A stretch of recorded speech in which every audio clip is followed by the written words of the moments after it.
Dark Eyes brought the Eighth Doctor to new heights in the world of Big Finish, as he met the Daleks yet again, and he met new companion Molly O'Sullivan.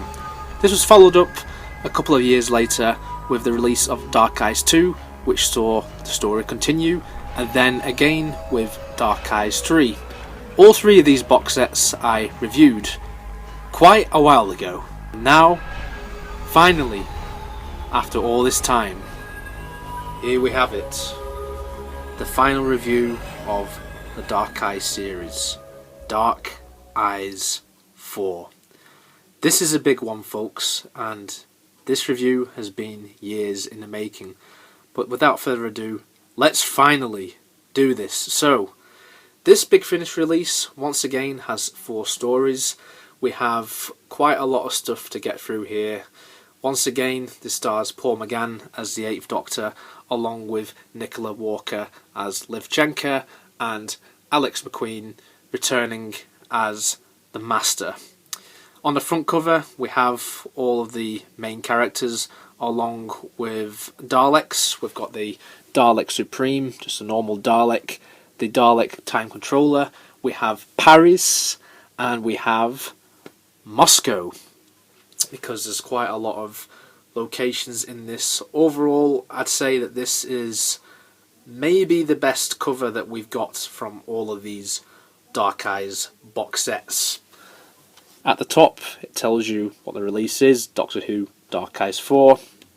That is how it looks on my shelf. It looks very nice alongside the first 3 Dark Eyes box sets that I have. And there you have the back of the box, which gives you a rundown of what these stories are and what these stories are all about. And there's all the stories. So without further ado, let's take a look at the stories and the content inside these CD boxes. Starting off with A Life and a Day, all I can say is this is a great opener for the box set. We've got an amazing front cover with the Doctor and Liv there, and we have what appears to be this explosion along with a clock.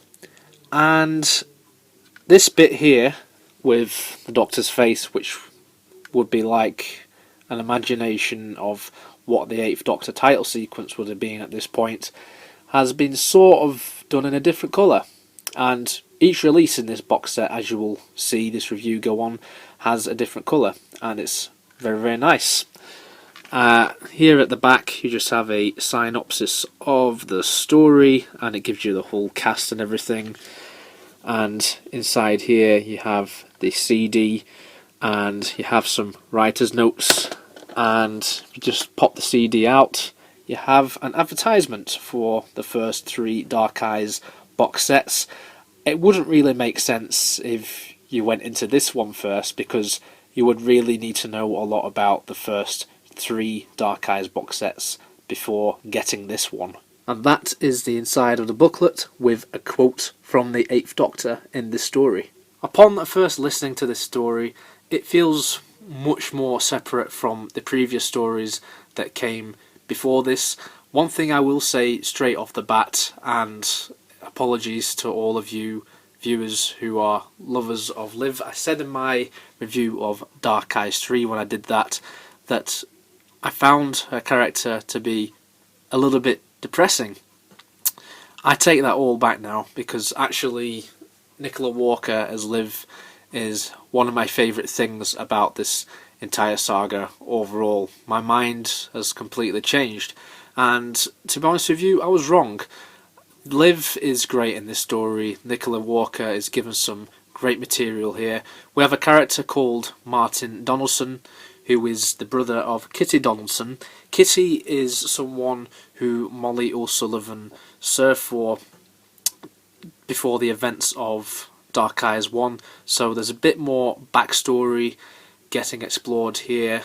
We have a lot of timey-wimey stuff going on here. On a first listen, it can be a little bit confusing, but honestly, after getting to know everything about this story and how it all ends, It's a really fascinating one, and I think that John Dorney, he did a really good job with this story. I really think they captured the period setting of this story really well, and it leads us very nicely into the second story of the box set, because something happens to the TARDIS at the end. Next up is the Monster of Monmartre, which has a really nice red cover. Once again, we have the Doctor and Liv there, along with a battered looking Dalek firing his death ray. Overall, this is a very nice cover, detailing the Paris setting. There's quite a few characters in this, as you can see. When you pull the disc out, we have an advertisement for the first two series of the 8th Doctor Adventures. There is the inside of the booklet, very nice. This is another great story because we have the surprise revelation that the Monster of Monmartre is actually the Dalek time controller. It's supposedly the big twist of the story, although it is sort of ruined by the front cover, but the front cover is awesome, so all is forgiven really. It's a really good story. It's a nice return for the Daleks, who haven't appeared in the Dark Eyes saga since Dark Eyes 2, so it's nice that they become the main threat of this box set again after having the eminence in Dark Eyes 3. I really like this one, again because of the period setting. I like the characters, and then around halfway through this story just gets dialed up to 1,000, with the Daleks starting to get included, and we learn a whole lot about what the Dalek time controller has been up to since we last saw him in Dark Eyes 2. So yeah, really good, and we also have an amazing cliffhanger which leads us into the next story. Master of the Daleks. Easily my favourite story from this box set. We have the return of Alex McQueen as the Master.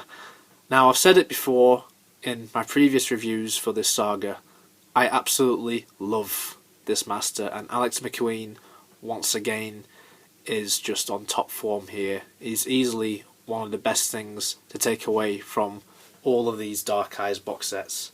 What's also really cool about this story is we have a full-on battle between the Sontarans and the Daleks, and the Doctor has amnesia.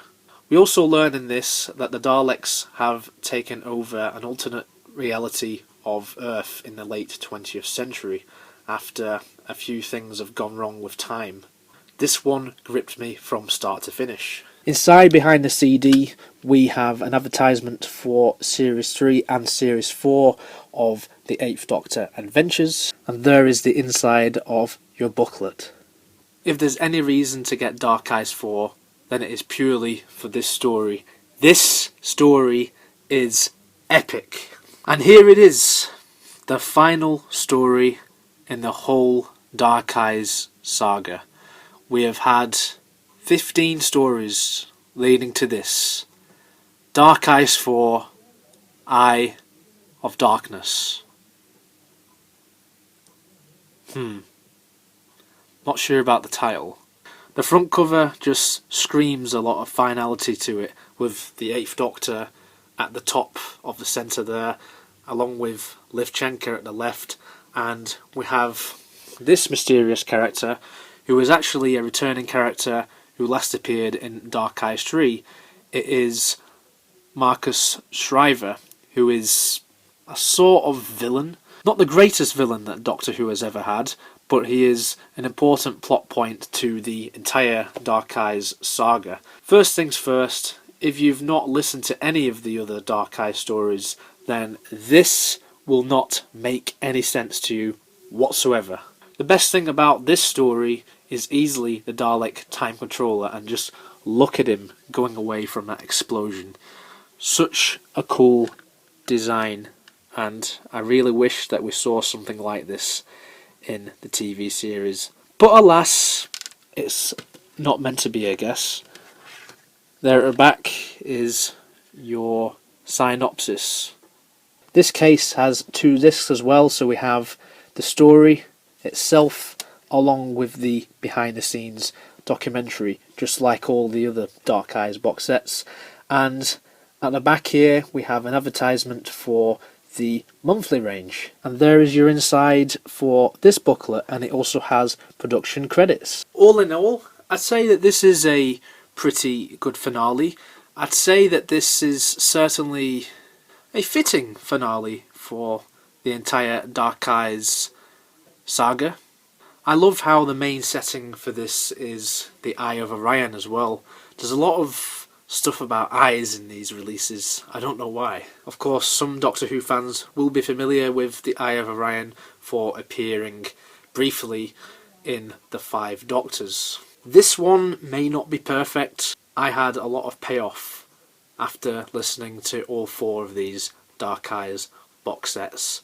So on that note, this gets a huge thumbs up from me. And that concludes my review for this amazing anthology series. I would definitely say that Dark Eyes 4 is worth checking out, but as I said multiple times in this video, you would need to check out the previous 3 box sets.